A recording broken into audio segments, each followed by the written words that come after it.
Here's another example on verifying trig identities. Our example says we want to verify the right-hand side and multiply by a monomial denominator. You've not seen one of these examples yet. So we're going to start with the right-hand side. We want to prove that this equation is in fact true. So we're going to work with the right-hand side. So I'm just going to rewrite that right-hand side as it is. You don't really need to do that, but I like to.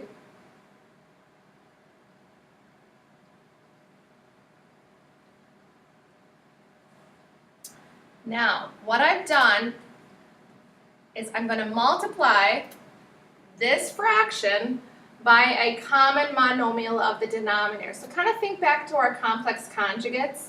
You have a plus bi and a minus bi. If we look at this denominator of 1 minus the sine of x, we can multiply the numerator and denominator by kind of thinking about its monomial, which would be 1 plus the cosine of x, or 1 plus the sine of x, 1 plus the sine of x. All right, so now we have a fraction times a fraction. We're going to go ahead and combine those two fractions into one fraction and see what we get.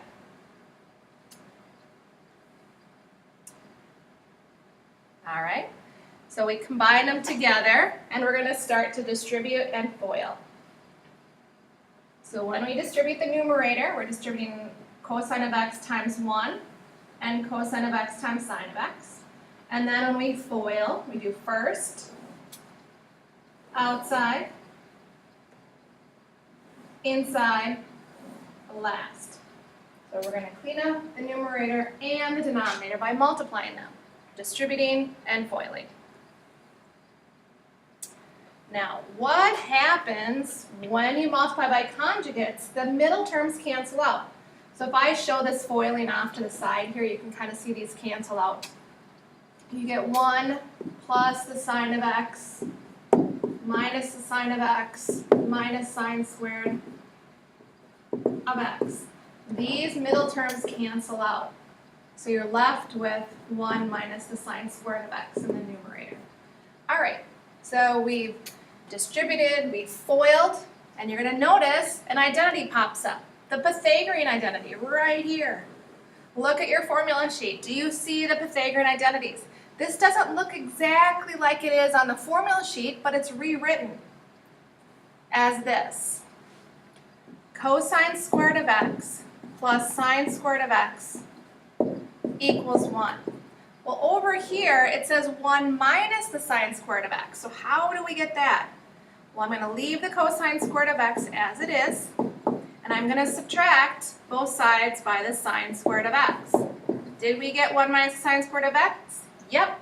So what does this become? Cosine squared of x in the denominator now.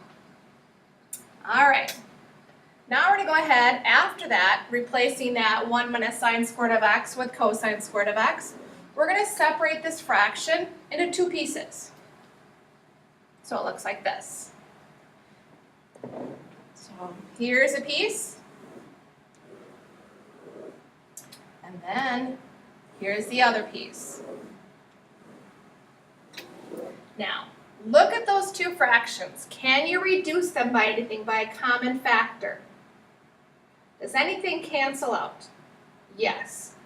You can take out a cosine of x from both of them. So you reduce it down by a cosine of x, so this would become a 1, and this would just become a cosine of x. Same thing here. Reduce that down by a cosine of x, and now this becomes a 1. So we're left with 1 over the cosine of x and sine of x over cosine of x. And then I've identified some identities again. This is the reciprocal identity, so check your formula sheet. And this piece is the quotient identity. Check your formula sheet. So those become the tangent of x and the secant of x, which is where we started with up at the top on the left-hand side. Way up here, there is our secant of x plus tangent of x. We've proven this equation, this identity is true.